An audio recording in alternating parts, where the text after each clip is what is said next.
자, 이제 본격적으로 개장 준비 들어가겠습니다. 헤르메스 스탁의 하창원 본부장 같이 합니다. 어서 오십시오. 네, 안녕하십니까. 네, 자, 오늘 시장 포인트 뷰. 정해오신 원고를 보니까 네. 수급 내용인데 모든 재료에 앞서는 게 수급이다. 이거 우리가 워낙 많이 듣던 얘기 아닙니까? 그렇죠. 수급이 움직여준다면은 재료야 사실은 지나가는 거고 네. 어떻게 보십니까? 네, 일단은 수급형 시장이 지속이 된다라고 조금 이제 선정을 했는데 아무래도 지금 시장의 변수가 될 만한 이벤트들이 지금 너무 많은 상황이죠. 물론 이제 이런 지정학적 리스크도 어떻게 될지 우리가 예단하기가 좀 어려운 부분이기 때문에 사실 이제 믿을 만한 거는 수급이 쏠리는 쪽으로 좀 단기적으로 좀 트레이딩 관점으로 접근해 보실 필요가 좀 있지 않을까라는 생각이 좀 들고 있습니다. 실내로도 금요일장에도 마찬가지고 목요일장도 보시면 수급이 굉장히 좀 크게 몰리는 쪽에서만 주가에 좀 급등이 나왔습니다. 물론 이제 시장이 대부분 반등하는 흐름들이 나왔을 때는 그에 따라 유행 따라 쏠리는 수급이요? 그렇죠. 네, 그래서 지금 만약에 이제 트레이딩 관점으로 좀 접근을 하실 수 있는 분들이라든지 아니면 단기 유동성, 현금성 자산이 있으신 분들 같은 경우는 수급이 쏠리는 쪽으로 좀 접근을 해보시면 좋겠다라고 좀 생각을 하고 있고요. 만약에 이제 투자 운용 기간을 좀 길게 끌고 가고 계신 분들 같은 경우는 사실 이제 가지고 계시고 포트 속에 있는 종목이 만약에 좀 주가의 급등이 나온다라면은 오히려 비중을 축소하셔가지고 이제 좀 변동성에 대응할 수 있는 그런 전략으로 좀 대응을 해야 되지 않을까라고 보고 있습니다.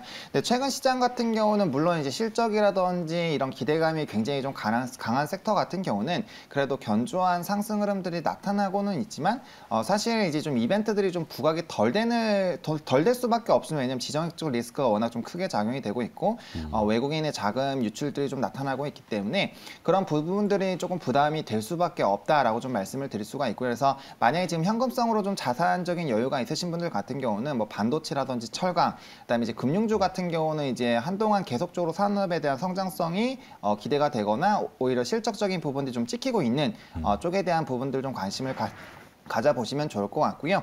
만약에 좀 기대감 쪽으로 끌고 가보신다라고 하면은 이제 리오프닝을 좀 보셔야 되는데 사실 이제 전쟁 같은 부분들이 좀 발생을 하게 되면 리오프닝 주들이 당연히 큰 타격을 받을 수밖에 없습니다. 그래서 이 전쟁 쪽이 안 일어난다라는 관점에서 좀 생각하고 계신 분들은 좀 이쪽으로 좀 보다 관심을 가져보실 필요가 있을 것 같고요.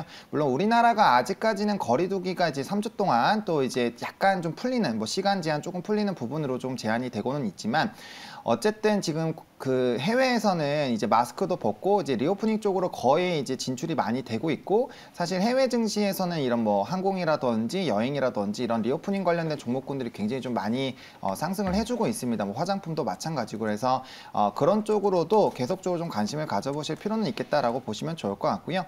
해당 부분들은 워낙 좀 범위가 넓죠. 그렇기 때문에 이런 순환매 흐름들이 계속 나타날 수가 있기 때문에 그때그때 좀 이슈가 부각되는 쪽으로 좀 수급 따라서 좀 매매를 해보실 필요가 좀 있지 않을까라고 정리를 드려보도록 하겠습니다. 네. 자, 수급이 일단 물꼬가 좀 튀어야 된다 이 내용인데 결국에는 매매 동향을 봐야 되겠고 네. 메이저들이 어떻게 움직이는지 자, 이제 개장 호가를 봐야 됩니다. 네. 호가는 일단 경계 매물이라고 봐야 되겠죠. 호가는 무겁네요. 요즘 계속해서 이제 2,700선 위에서 좀 이제 이게 매수가 없어진 거잖아요. 아까 이 사창원 본부장도 얘기했지만 매수가 사라지다 보니까 적은 매도에도 툭 떨어지는. 네, 그렇다고 매도가 크지도 않습니다. 가끔 보면 매도에 대한 매도할까 지금 현재 나와 있는 재료를 반영시킬 만한 매도에 대한 그 수급도 조금씩 말라가는 게 아닌가라는 이제 그런 생각이 좀 들 정도로 요즘에는 계속해서 지금 거래 대금이 지난 금요일에 14조가 나왔네요. 그러면은 이제 코스피에서 8조 5천억, 그다음에 코스닥에서는 6조 이 정도 좀 나온 그런 상태라면 우리가 평소에 한 20조 전후한 그런 거래 대금이었었는데 이렇게 줄어드는 거라면 살 사람도 없고 팔 사람도 없고 점점 이제 시장이 이제 관망적인 그런 분위기로 흘러가는 것이라는 걸 좀 반증해주는 수치가 아닌가 좀 생각이 들고요. 이게 국내외 다 해외도 마찬가지. 해외도 마찬가지입니다. 이렇게 돼 있어서 굉장히 지금 그만큼 이제 촉각을 곤두세우고 있다. 어디든 지금 튈 준비를 하고 있다. 이렇게 좀 보시면 될 것 같고. 재료가 전혀 먹히질 않아요. 먹히겠습니까? 지금 전쟁 이슈인데요. ST 바이오 센서 지난 금요일 날 1,200억대 수출 계약 공시 떴잖아요.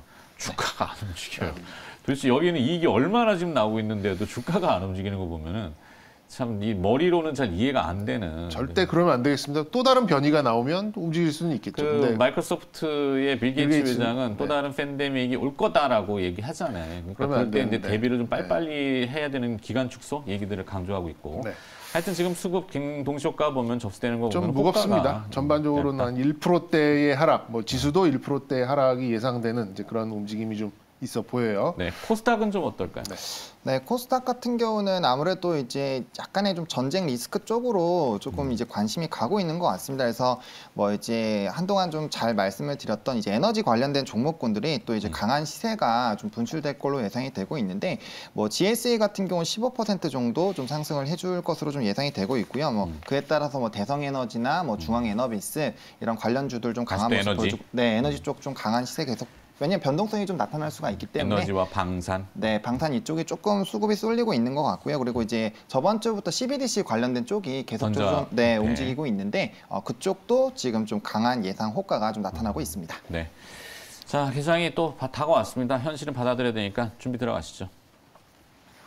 자, 뭐 일단 그래도 시장을 조금 바꿀 수 있는 아까 이제 잠깐 힌트는 주셨는데 뭐 이게 지나갈 거라고 분명히 알고 있고 그러면 이제 주목받을 수 있는 분야는 CBDC, 이 중앙은행이 발행하는 전자화폐. 네. 중국도 지금 거의 현금이 없어지죠. renminbi 위안화를 가지고 다니는 물론 거래는 하겠지만.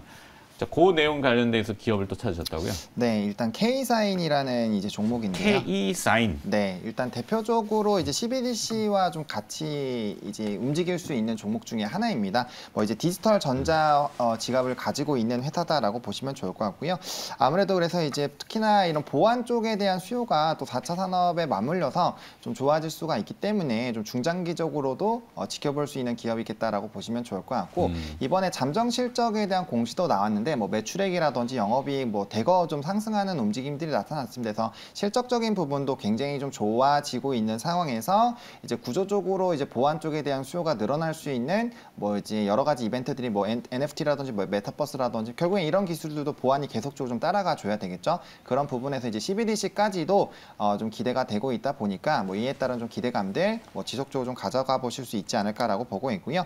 또 사실 이제 뭐 한네트라든지 뭐 KCT, KCS 이런 이제 CBDC 대표적인 관련된 종목군들은 이미 또 선별적으로 좀 시세가 분출이 됐는데 K사인 같은 경우는 아직까지 이 박스권 하단 라인에서 좀 지지가 나와주고 있는 상황입니다. 그래서 이 부분에서는 충분히 좀 접근이 가능하지 않을까라고 보고 있는 상황이고 또 최근에 이제 뭐 NFT를 활용한 미디어물 토큰 사업 관련한 국제 과제를 또 진행을 하고 있고요. 또 이제 자동차 지능형 교통 시스템 환경에 좀 특화된 VAS라는 기술을 좀 개발하고 있는데 아무래도 뭐 해킹이라든지 뭐 이런 주요 기술들을 상시적으로 시뮬레이션을 좀 체크를 하고 이에 따라서 이런 좀 변동성이 나타날 수 있는 부분을 좀 차단할 수 있는 기술이라고 보시면 될 것 같습니다. 그래서 그런 국제과제들도 좀 진행을 하고 있기 때문에 아무래도 뭐 국제과제 같은 경우도 뭐 기술력이 일단은 좀 뒷받침이 되어줘야 된다라는 부분으로 봤을 때 좀 기대가 된다라고 보시면 좋을 것 같고 최근에 뭐 CBDC 같은 경우는 이제 중국 쪽 말씀을 해주셨는데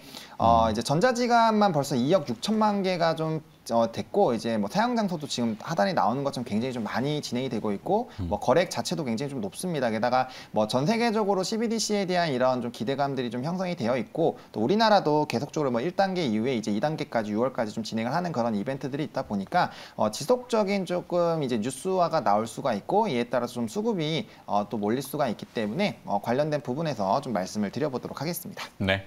자, 좀 작은 기업으로 이제 CBDC 중앙은행이 발행하는 D가 뭔지 지금 제가 좀 헷갈려갖고 커런시는 알겠는데 디지털입니다. 네. 죄송합니다. 가장 쉬운 그 중에 가장 쉬운 거예요. 네, 센트럴 뱅크 디지털 커런시. 네. 네. 하여튼 CBDC 아이고 키가 갑자기 커졌네. 네. 네, CBDC와 관련돼서 K사인이라는 작은 기업을 알려주셨습니다. 시장은 어렵지만 좀 잘 이겨내겠으면 좋겠고 하이브가 나름 그래도 선방을 하는데 결국엔 이 모든 사태를 해결할 수 있는 건 방탄소년단인가요? 역시 이제 그 단기적인 뭐 거래는 그런 매매 쪽은 역시 리오프닝이 뭐 대표적인 것 같아요. 그리고 네. 지금 나오는 거는 여러 가지 좀 BTS의 일정이 좀 이제 확정이 되면서 그러면서 좀 나온 그 강세가 최근 들어서 강세도 아니죠. 사실 워낙 많이 빠졌기 때문에 네. 그래도 이제 좀 우리에게 남이가 있다? 바닥을 찍고 돌아서는 이제 이런 모습이 있고 NFT랑도 좀 무관하지 않아 보입니다. 그렇죠. 그래서 우리도 잠재적인- 군대가 있죠, 아미. 예. 네. 네, 암의가 있죠. 네. 그래서 잠재적인 이제 그런 뭐 소비자들도 확고한 이제 그런 부분도 있고 역시 지금 올라오는 것들 뭐 제가 계속 말씀드리면 중장기적인 시각은 메모리 반도체, 단기적인 시각은 역시 뭐 리오프닝밖에 없는 이제 그런 상황이다 보니까 요 안에서 이제 단기적인 매매는 이 뭐 전쟁을 앞둔 요런 상황에서 계속해서 좀 나오는 부분으로 좀 보시면 될 것 같고 뭐 그게 아니라면은 지금 뭐 버티는 수밖에 없는 만약에 전쟁이 나지만 않는다면 그만큼 또 반등을 할 수 있는 여력은 좀 있어 보이니까요. 이렇게 좀 그림을 그려가시면 될 것 같습니다. 좋습니다. 네. 더 나빠지지 않는다면은 호재다. 네. 뭐 역설적이지만 분명히 이게 당장 내일 적용될 수도 있고 그렇죠. 네. 오늘 저녁에 무슨 일이 어떻게 벌어질지 모르지만 악재라는 것이 이렇게까지도 많아지면서 눌러놓으면은 그것이 이제 사라질 때 호재가 될 수 있다라는 거죠. 역설입니다, 역설. 반드시 저건 기억을 해야 되는 부분이라서 오늘은 어렵지만 이렇게 지나가도록 하겠습니다. 자, 개장을 함께 해주셨고요. 헤르메스 스탁의 하창한 본부장과 IBK 투자증권 분당센터 정경민 차장이었습니다. 고맙습니다. 네.